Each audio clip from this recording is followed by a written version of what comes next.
छब्बीस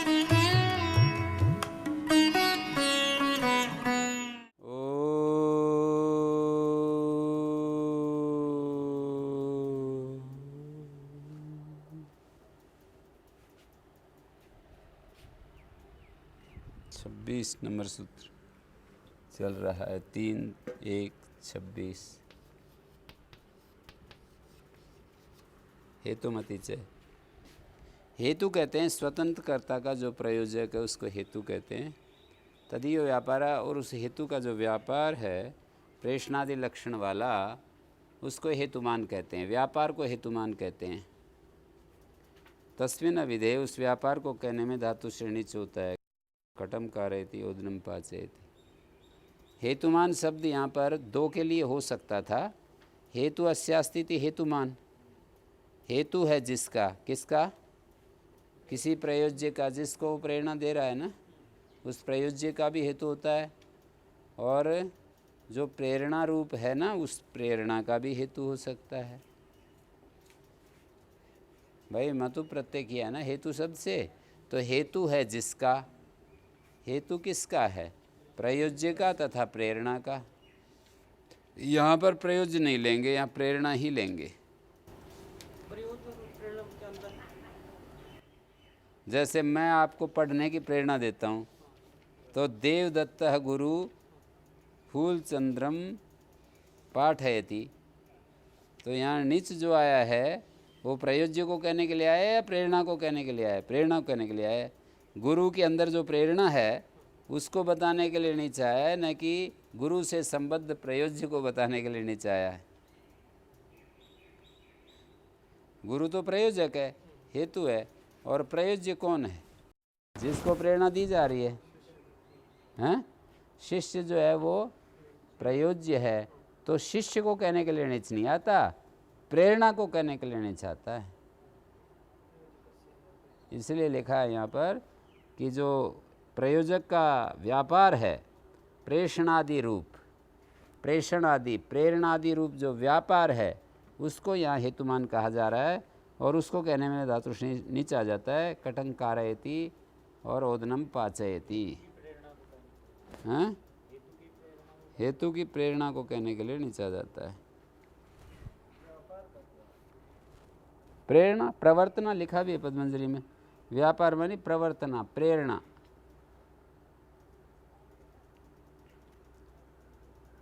प्रवर्तना क्या होती है? प्रेषणा अध्येषणादि लक्षण। भृत्यादि जब अपने नीचे वाले को प्रेरित करते हैं क्रिया में तो उसको आज्ञा कह देते हैं, प्रेषणम कह देते हैं, और गुरु आदि जो आराध्य है उसको प्रेरणा देते हैं तो उसको प्रार्थना या अध्येषणा कह देते हैं। अलग अलग शब्दों से बड़े को जब हम प्रवर्तित करते हैं किसी क्रिया में, बड़े भी तो भगवान को भी प्रवृत्त करते हैं किसी क्रिया में, जिससे वो बड़े को हम प्रेरणा देते हैं कि करो हमारे लिए काम, तो प्रार्थना या अध्येषणा कहलाती है। अधीष्ट अध्येषणा या प्रार्थना कहलाती है। नीचे वाले को कुछ कहते हैं तो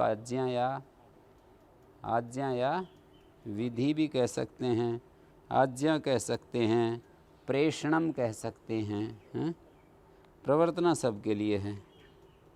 आदि तत्स्थम अर्थाचरणम गृह्यते तच्च बहुधा भिद्यते। अनुमति, उपदेश, अनुग्रह आदि शब्द से उसमें स्थित जो अर्थाचरण है वो लिया जाएगा।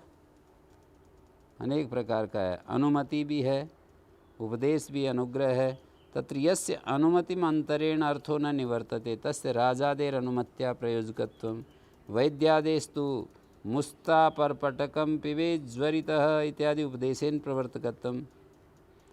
एक बात और लिखी है पद्मंजरी में, प्रेषणादि लक्षण व्यापार। आदि शब्द से क्या लोगे? प्रेषण के साथ आदि शब्द जोड़ दिया तो आदि से क्या लोगे? तो कहते हैं आदि से ले लेंगे बड़े की अध्येषणा। क्या क्या ले लेंगे? लिख देता हूँ, प्रेषण, अध्येषण,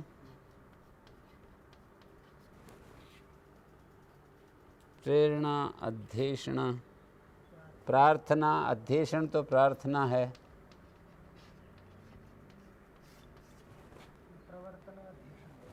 प्रवर्तना तो सामान्य शब्द है, सबके लिए प्रवर्तना ही होगा। मनुष्य सब हैं, ब्राह्मण क्षत्रिय वैश्य शूद्र सब मनुष्य हैं, राक्षस आदि भी। और ये है प्रेषणम आज्ञा।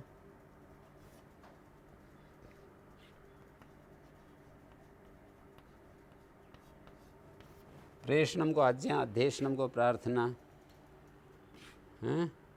और आदि शब्द से तत् समर्थाचरणम गृह्यते। तत्स्थम अर्थाचरणम, ये कुछ गलत छप रहा है। तत्समर्थाचरणम गृह्यते नहीं, तत्समर्थाचरणम होना चाहिए।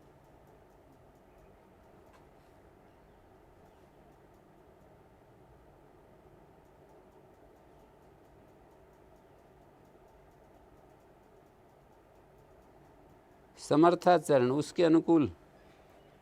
तत्समर्थाचरणम गृह्यते, तच्च बहुधा भिद्यते। इसके अलावा क्या क्या हैं?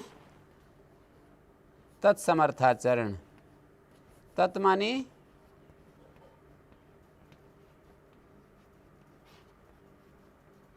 बोलिए, तत् माने नहीं, प्रयोजक के अनुकूल आचरण।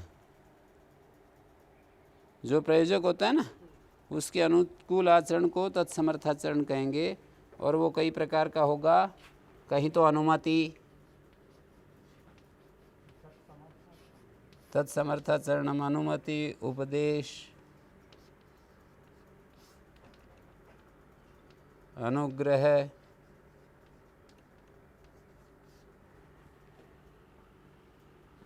तत्समर्थाचरण। प्रयोज्य के अनुकूल आचरण, तत्शब्द से प्रयोज्य ले लेंगे। प्रयोज्य के अनुकूल आचरण, जैसे कारिशो अग्नि अध्यापयति, महाभाष्य में उदाहरण आता है। कंडे की अग्नि पढ़ा रही है, पहले बिजली तो नहीं होती थी मान लो, तो कारिश अग्नि, महाभाष्यकार के समय दीपक जलाते थे या कंडा लगा देते थे, वो मतलब उसके पास बैठ करके विद्यार्थी पढ़ लेते थे।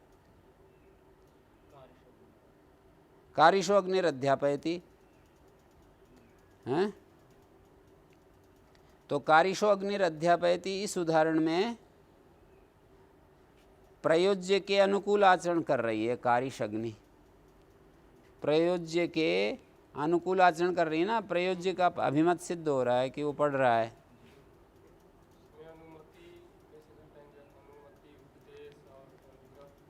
कैसे घटाएंगे? अनुमति के बिना अर्थ जो है संपन्न ना हो तो राजादि की अनुमति ही प्रयोजक बन जाती है। राजादि जो है ना, उनकी अनुमति का प्रयोजकत्व बनेगा।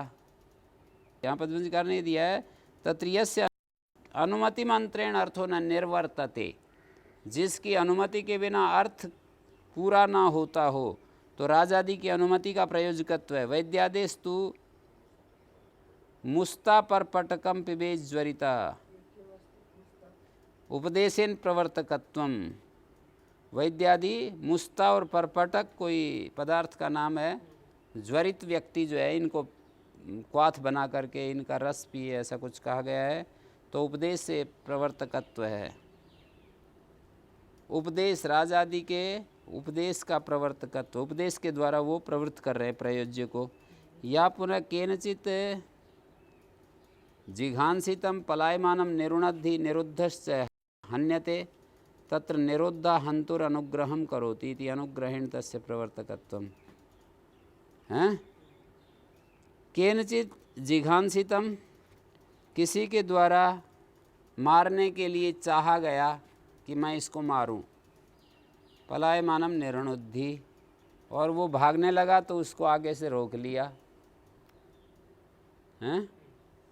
जैसे मैं आपको मारने के लिए दौड़ा, आपको किसी ने रोक लिया आगे से, तो मेरी मदद होगी ना, और रुक गए तो फिर आपकी पिटाई होगी। तो निरुद्धा हंतु अनुग्रहम करोति, रोकने वाला मारने वाले का अनुग्रह कर रहा है। प्रयोज्य का जो अनुकूल आचरण है इस सब में। सब में अनुकूल आचरण दिखाया है। निरोधा हंता पर अनुग्रह कर रहा है। इति अनुग्रहण प्रयोजकतम सर्वस्चायम विषय प्रकरण आदि गम्या।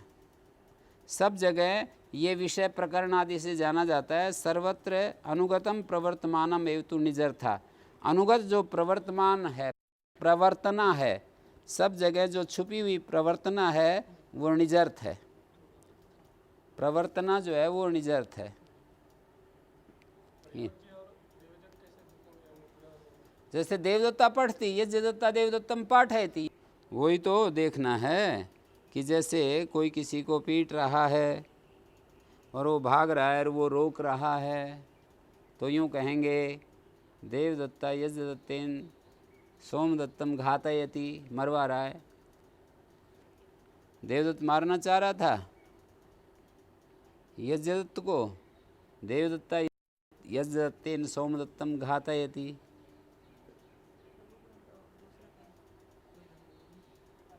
देवदत्त जो है निरोधा हंतुर अनुग्रहम करोति इति अनुग्रहेण। हैं? हाँ, वही तो बनना भी चाहिए, वही व्यापार बनना चाहिए। यदि अलग हो गया तो फिर अपना तो अभीष्ट ही भ्रष्ट हो जाएगा। व्यापार उसको खोल रहे हैं बस।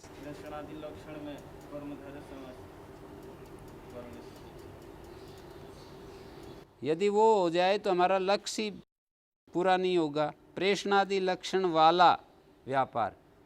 प्रेषण आदि शब्द से प्रार्थना, आज्ञा, हाँ जी, नहीं, प्रेषणादि भी व्यापार है। प्रेषणादि लक्षण है जिसका, प्रेषण यहाँ पर जो है वो बन रहा है, चिन्ह बन रहा है, लक्षण बन रहा है। तत्संबंधी क्रिया रूप जो व्यापार है, प्रेषणादि रूप जो व्यापार है, वो यहाँ पर प्रेषणादि रूप प्रेषण अध्यक्षणादि लक्षण है जिसका, प्रेषण अध्यक्षण ये लक्षण है जिसका, जिस व्यापार का। व्यापार तो कई प्रकार का है, कल भी बात आई थी ना। व्यापार जो है प्रेषण रूप भी हो सकता है, व्यापार कुछ और रूप भी हो सकता है। तो प्रेषण रूप व्यापार होना चाहिए। विशेषण बन रहा है ना व्यापार का, ये प्रेषण, अध्यक्षण, अनुमति, अनुग्रह, तो व्यापार हो गया। फिर प्रेषण आदि लक्षण विशेषण बन रहा है ना व्यापार का। नहीं, विशेषण बना रहा हूं मैं, विशेषण। ओदनम पाचयति कटं कारयति, यहाँ पर जो है पाचयति में अतुपदाय वृद्धि हो गई, कारयति में अचोणिति वृद्धि हो गई। बहुत सारे वार्तिक यहाँ पर दिए हैं। तत्करोति उपसंख्यानम सूत्रयति इत्याद्यर्थम। द्वितीय समर्थ से करोति अर्थ में उपसंख्यान करना चाहिए। सूत्रम करोति सूत्रयति, द्वितीय समर्थ। यहाँ पर एक कारिका लिखी है, द्रव्य मात्र से तु प्रैसे पृच्छादेर लोड विधीयते सक्रिय से यदा प्रैसा तदा स विषयो नीचा। लोट में और नीच के अर्थ में क्या फर्क पड़ता है? लोट में भी दूसरे से करवाते हैं और नीच में भी दूसरे से काम करवाते हैं।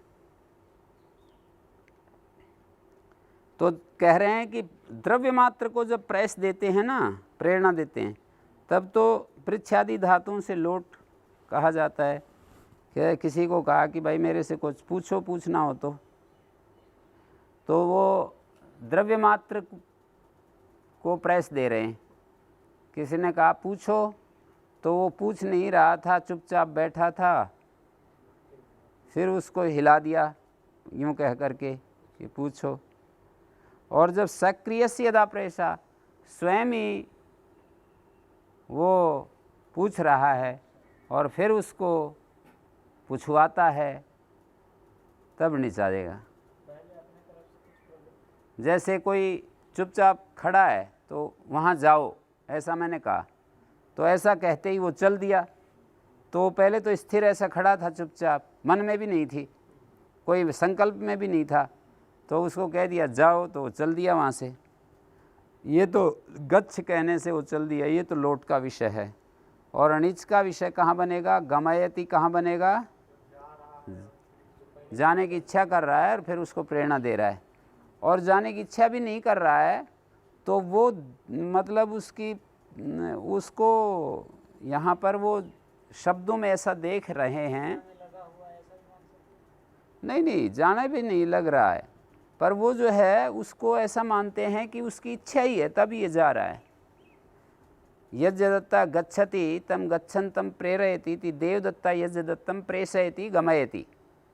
देवदत्त यज्जदत्त को भेजता है तो यज्जदत्त को भेजता है, यज्जदत्त जाने के लिए तैयार है, वो उसमें लाभ देख रहा है, मतलब उसको वो स्वतंत्र है उस क्रिया के करने में, और उसको स्वतंत्रकर्ता का जो प्रयोजक बना हुआ है उसको हेतु कहते हैं ना।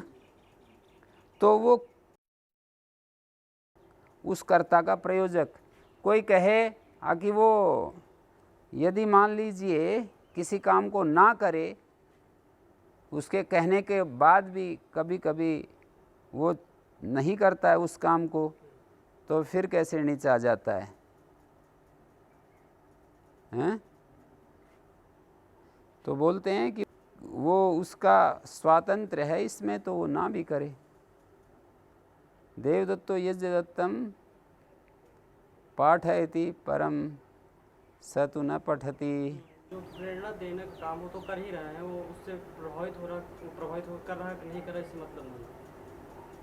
हाँ, पर ये दिखाना चाहते हैं ना कि सक्रिय का जब प्रयश होता है ना, सक्रिय द्रव्य का, तब तो निच का विषय बनता है, और अक्रिय द्रव्य का प्रयश होता है तब लोट का विषय बनता है। ये फर्क करके दिखाया है, अक्रिय द्रव्य और सक्रिय द्रव्य। अक्रिय द्रव्य को जब प्रयश देते हैं तब तो आता है लोट, सक्रिय द्रव्य को प्रयश देते हैं तो निच।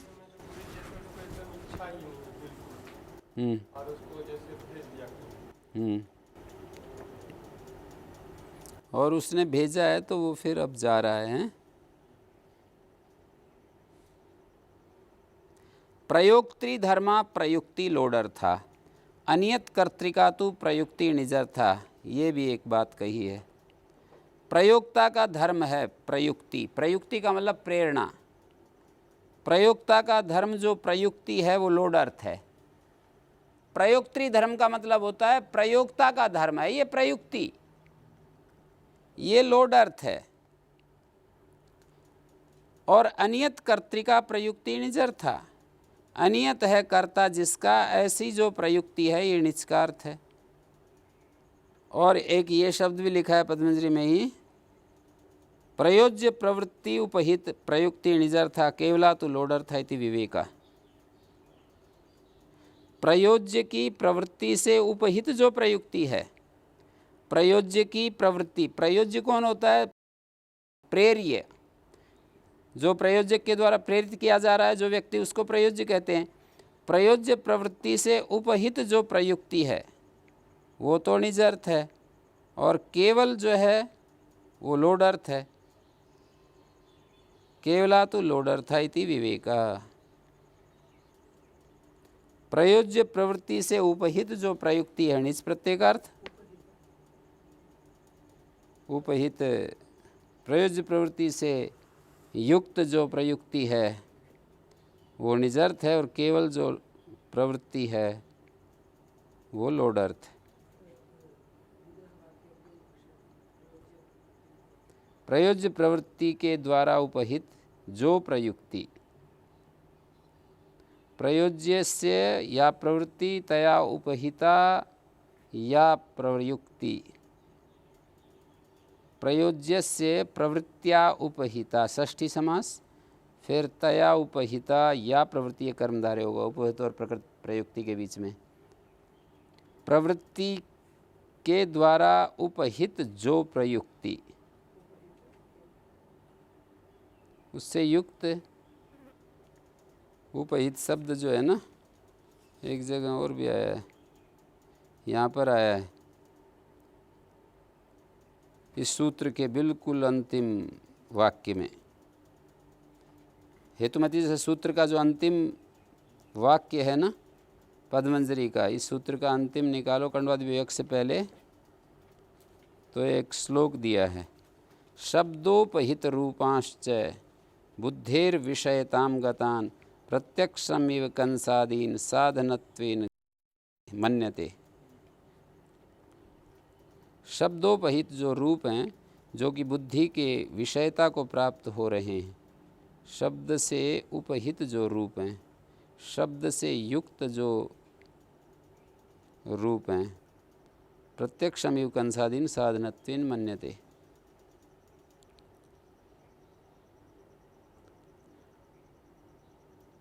शब्दोपहित रूप हैं जो बुद्धि के विषय बने हुए हैं, शब्द से युक्त, उपहित।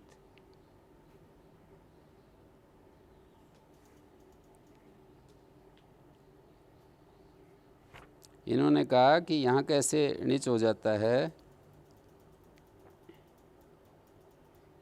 कंसम घातयन्ति एतावदेते कंस घातानुकारिणां नटानां व्याख्यानोपाध्याय ते कंसानुकारिणं नटम सामाजिक कंस बुद्ध्या गृहीतम तादृशेन वासुदेवेन घातयन्ति। कहते हैं जब अभिनय करते हैं ना तो कंसम घातयन्ति एतावदेते कंस घातानुकारिणां नटानां व्याख्यानोपाध्याय। कंस घात का अनुकरण करने वाले जो नट हैं, उनके जो व्याख्यानोपाध्याय हैं, उनको सिखाने वाले जो शिक्षक हैं, वे कंसानुकारिणम नटम, कंस का अनुकरण करने वाला जो नट है, सामाजिक जो वहाँ पर उपस्थित होते हैं, कंस बुद्ध्या गृहीतम, सामाजिक लोगों के द्वारा उसको ऐसे समझा जाता है कि अब कंस पकड़ा गया। तादृशे ने वासुदेव, और वासुदेव भी वैसा ही उनको मारता है।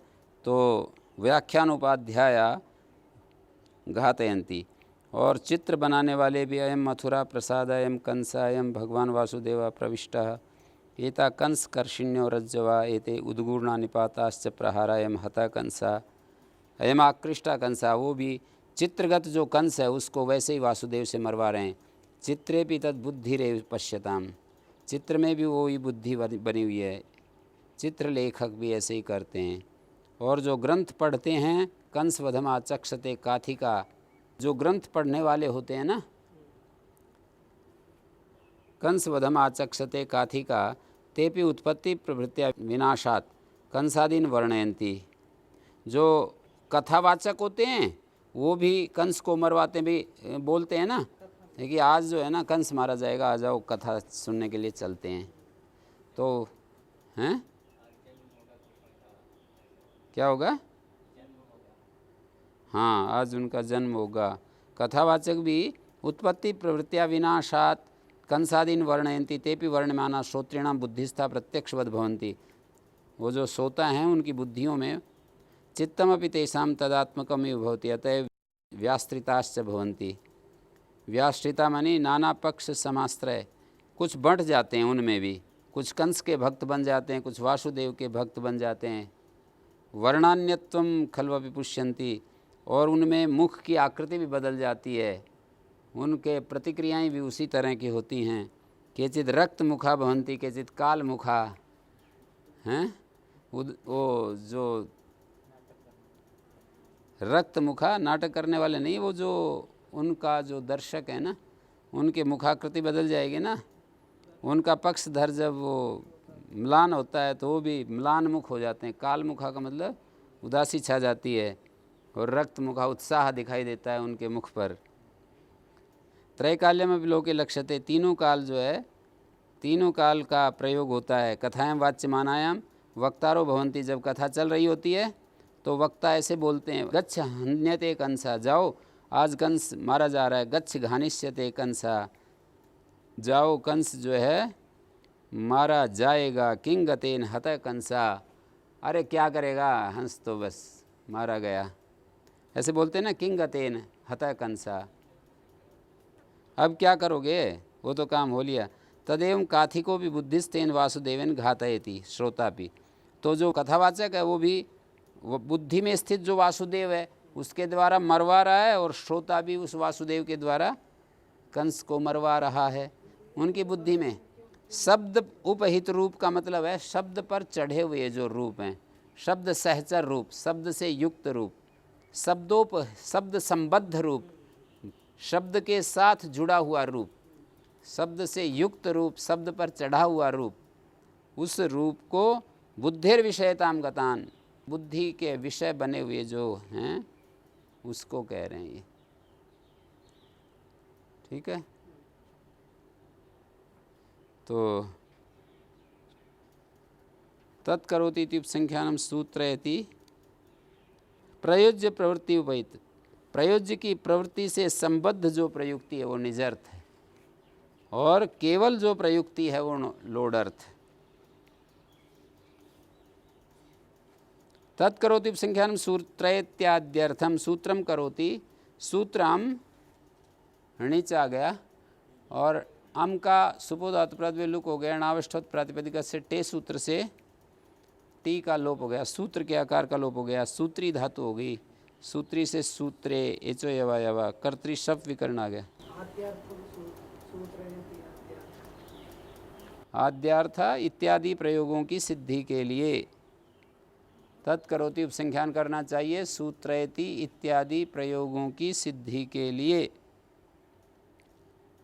आख्यानात् कृतस्तदा चष्टे त्रिणीच क्रिल्लुक प्रकृति प्रत्यापत्ति प्रकृतिवच्च कारकम, ये एक वार्तिक है, इसका अर्थ बता रहा हूँ। कृत्यलुटो बहुलम से कर्म में लुट आख्यायते इति आख्यानम, आंग पूर्वक ख्या धातु से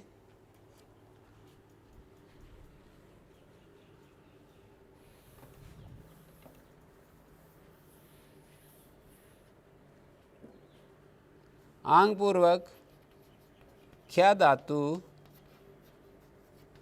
ये कर्म कारक में किया, तो कर्म कारक में करने से आख्यान में भाव में लुट करेंगे तो आख्यान का मतलब कथन, कहना, और जिसको कहा जाता है वो आख्यान तो कर्म में लुट माना जाएगा। ये आख्यान अर्थात जिसका कथन किया जाता है, यत् किंचित आख्यायते तत्सर्वम राजागमनादिकम अपि आख्यानम ये अभिप्रेतम कंस वध नलोपाख्यानादिकम एवं संजयभूतम।